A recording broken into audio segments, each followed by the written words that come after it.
Bismillahirrahmanirrahim. Assalamualaikum warahmatullahi wabarakatuh. Alhamdulillah hamdan tayyiban katsiran mubarakan fih kama yuhibbu rabbuna wa yarda. Asyhadu an la ilaha illallah wahdahu la syarikalah syahadatan tunjina min adzabillah wa asyhadu anna Muhammadan abduhu wa rasuluhu la nabiyya ba'dahu ma ba'du. Qala Allah Ta'ala fil Qur'anil Karim wa huwa asdaqul qailin ya ayyuhalladzina amanu taqullaha wa kunu ma'as shadiqin.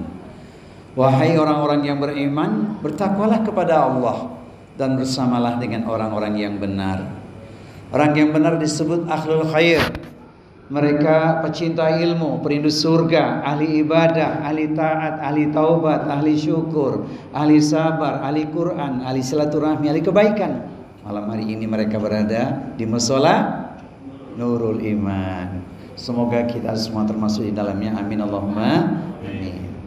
Mari kita luruskan niat karena Allah kita bertemu, karena ukhuwah jangan berpisah. Kultum pun risalah ilmu, semoga Allah turunkan barokah. Amin ya rabbal alamin. Kultum berarti kuliah. Yang ideal tuh 17 menit lah ya, paling lama ya, Masya Allah. Sebab kalau terlalu singkat rasanya tak elok pula kan. Mudah-mudahan bermanfaat. Tayyib. Tema kita malam hari ini adalah bukanlah yang penting puasa, tapi pentingnya puasa. Bukanlah yang penting puasa, tapi pentingnya puasa. Ini kelihatannya sama, tapi tidak sama. Kalau yang penting puasa, khawatir gugur kewajiban, tak dapat pahala yang sempurna. Sebab rambu-rambunya ketika kita menjalani puasa Ramadan begitu banyak.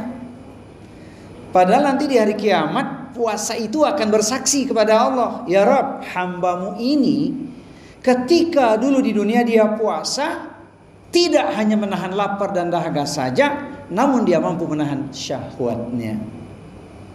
Maka asbab itulah diberikan syafaat. Ada surga lewat pintu puasa, namanya Ar-Rayyan bagi yang berpuasa, kalau puasanya sempurna atau diterima Allah Subhanahu wa taala. Maka hati-hati. Ini bagus sekali nih, kita pas malam yang kedua, baru 1 hari kita tunaikan puasa. Masih banyak kesempatan untuk memperbaiki, meluruskan niat, sebagaimana persiapan kita sebelum masuk Ramadan. Kan kita persiapan 4 hal itu. Pertama persiapan ilmu, istidadul ilmi.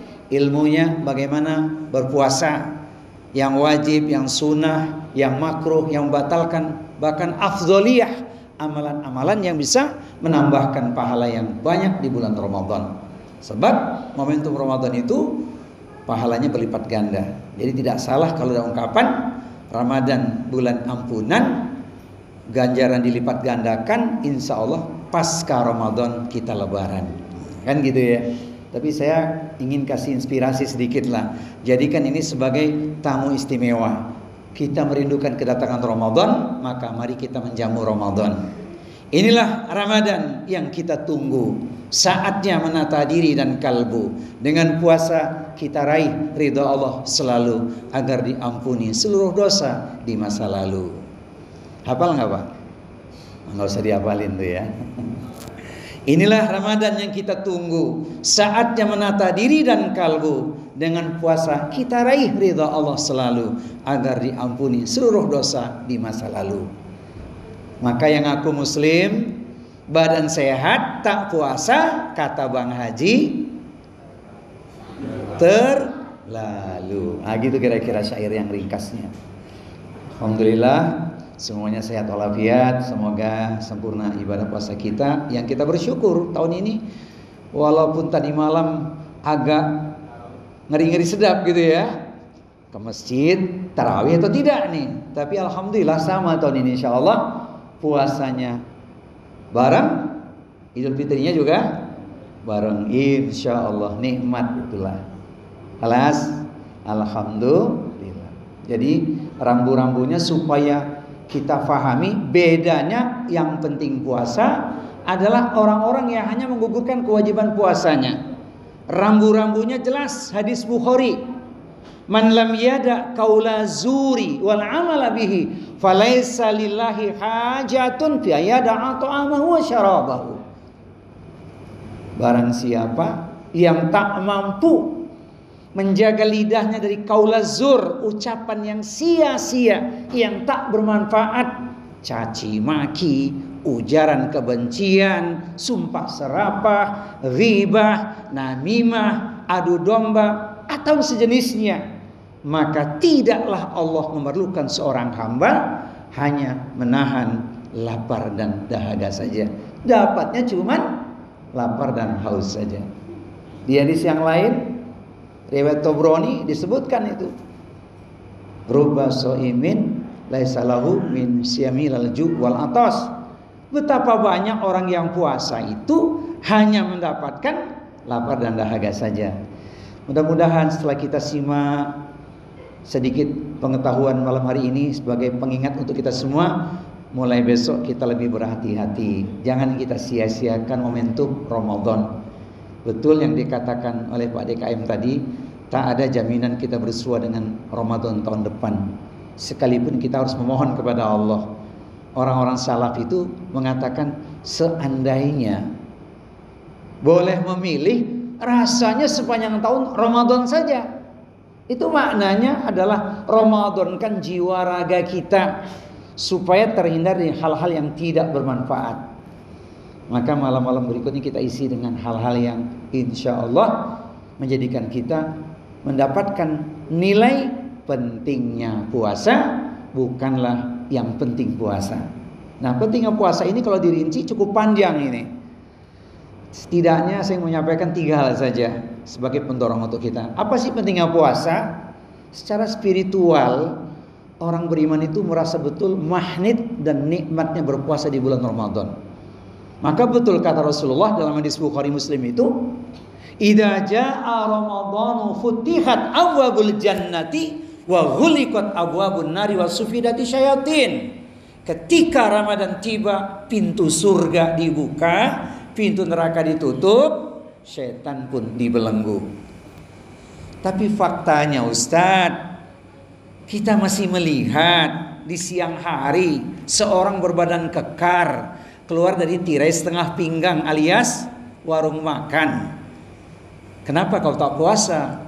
Bang, kenapa kau tak puasa? Sakit mah. Sudah berapa hari? Baru 28 hari. Praktis hampir sebulan. Jadi kalau begitu hadis ini sahih atau tidak? Hadisnya sahih. Sebab puasa itu diperuntukkan untuk orang yang beriman saja. Ya ayyuhalladzina amanu kutiba alaikumusyamu kama kutiba alal ladzina min qablikum la'allakum tattaqun. Maka suasana iman itu begitu kental. Gerak setan dibatasi dengan imannya, maka seolah-olah setan dibelenggu. Jangankan kita, anak-anak yang masih balita saja bisa puasa sebulan penuh, walaupun puasanya karena iming-iming, atau mohon maaf ini puasanya yang penting dapat ketemu maghrib. Sayangnya ada hadis yang disinyalir dhaif tapi salah dimaknai. Hadisnya ada 2 itu ya. Saya perlu menyampaikan supaya kita tidak salah makna. Pertama, man fariha bidukhuli Ramadan haramallahu jasadahu ala niran. Barang siapa bergembira dengan masuknya bulan Ramadan, maka jasadnya diharamkan dari api neraka. Hadis ini riwayat antah berantah. Saya tidak temukan siapa yang meriwayatkannya, tapi populer disampaikan dalam kitab Durratun Nasihin. Artinya bukan kita mencela hadis tersebut. Hati-hati kalau ingin mengatakan itu ucapan Rasul. Rasul tidak pernah mengatakan itu. Tapi sebagai pendorong atau semangat kita ibadah, silahkan ambil spiritnya saja, jangan diyakini. Coba bayangkan, sekedar gembira saja masuk bulan Ramadan, jasadnya diharamkan dari api neraka. Ini kan bahaya. Sekali lagi, hati-hati dengan hadis dhaif atau palsu. Jadikan sebagai pendorong saja, bukan keyakinan. Kelas, ini yang pertama. Yang kedua, masih sering disampaikan juga itu naumu shaim ibadatun. Tidurnya orang yang puasa adalah ibadah. Wah, ini juga bahaya ini. Ba'da subuh tidur sampai jelang zuhur, ba'da zuhur tidur sampai asar, ba'da asar tidur pulang lagi sampai maghrib. Apa perjuangannya? Apa pengorbanannya? Itu bukan berarti tak boleh tidur. Sunnahnya memang ada. Boleh sebelum zuhur atau ba'da zuhur. Nabi juga tidur itu. Tapi bukan sepanjang waktu tidur. Nah ini dia. Banyak yang ingin kita kupas. Jadi secara spiritual kita merasakan magnet suasana iman yang begitu kental di bulan Ramadan. Maka kita senantiasa merindukan bertemu dengan Ramadan. Kelas, ini yang pertama. Jadi pentingnya Ramadan itu spiritualitasnya itu. Yang kedua, dimensi emosional. Ya Allah Karim, ujiannya luar biasa di bulan Ramadan ini.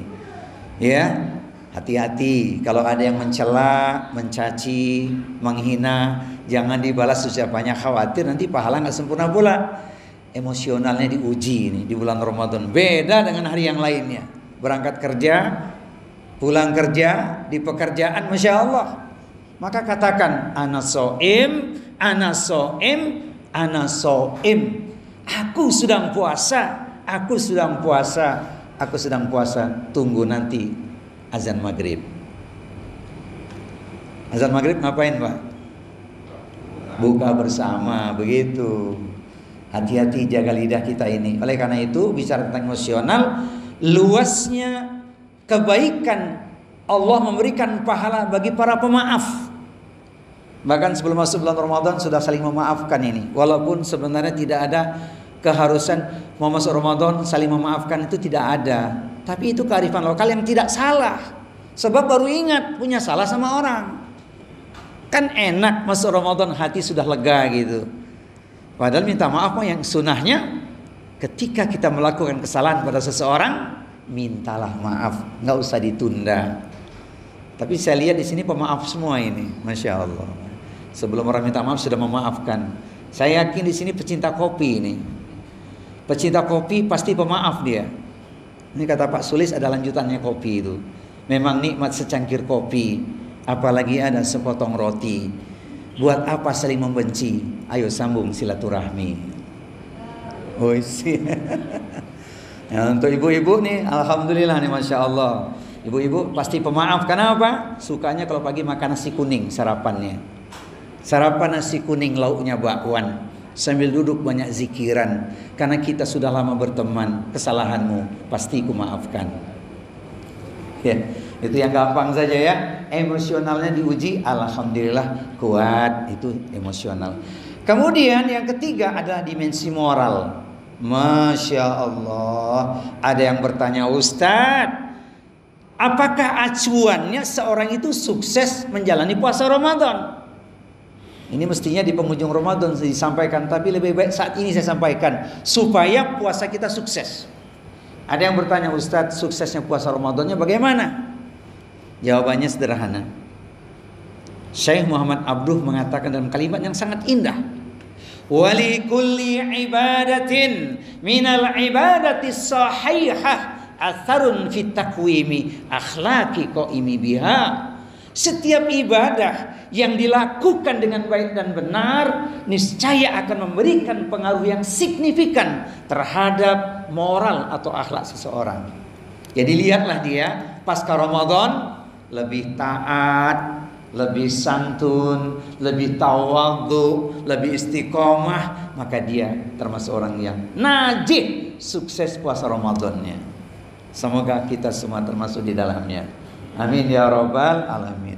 Itu praktek puasanya berhasil, sebab Ramadan itu madrasah yang sangat indah, individual, komunitas, juga untuk keluarga, bahkan masyarakat luas, insya Allah.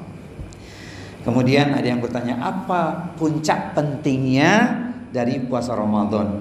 Walaupun ini sudah kita pahami dengan baik, tapi perlu saya menyampaikan juga sebagai penutup tausiah ini. Paling pentingnya kita puasa Ramadan adalah untuk meraih gelar yang paling tinggi di sisi Allah Subhanahu wa taala. yaitu tak asing lagi, inna akramakum indallahi atqakum. Sesungguhnya orang yang paling mulia di sisi Allah itu adalah yang paling bertakwa. Jadi kalau kita jadi orang bertakwa itu pasti bahagia. Di dunia Allah berikan solusi, pertolongan, kemudahan. Maka orang yang takwa tidak akan berkeluh kesah sedikit pun. Tidak ada keluh kesah bagi orang yang takwa. Dia akan mengatakan, malam yang indah, pagi yang cerah, hati bahagia, tak pernah resah, senang dan susah, alhamdulillah, karena hidupnya untuk ibadah. Ini para istri biasanya Pak menambahi dengan kalimat khusus nih. Nah, mudah-mudahan kalimat ini mudah diucapkan oleh para istri. Saya sampaikan pengajian ini di majelis ilmu para ummahat ini. Wahai para istri, katakan pada suamimu kalau engkau betul-betul istri solihah. Bagaimana Ustadz? Katakan pada suami. Bagaimana kalimatnya? Malam yang indah, pagi yang cerah, hati bahagia, tak pernah resah, senang dan susah, alhamdulillah. Uang belanja kurang, bukan masalah. Bu, gimana Bu? Pernah ngomong gitu nggak sama suami Bu? Atau kalimatnya boleh juga seperti ini. Malam yang indah, pagi yang cerah, hati bahagia, tak pernah resah, senang dan susah, alhamdulillah. Uang belanja kurang, bukan musibah.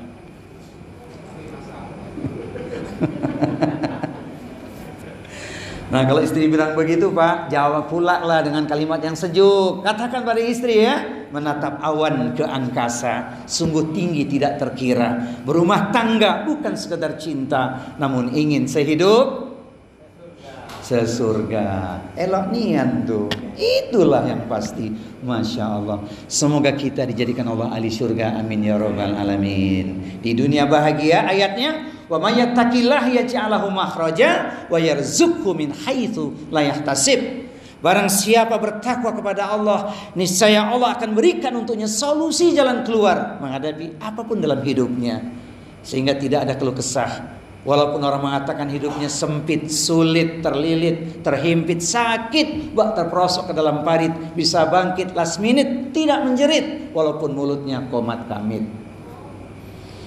Qomat kamitnya zikir itu, astagfirullah wa atubu ilaih gitu ya. Dan penutupnya tentu adalah janji Allah, warisan terindah bagi ahli takwa.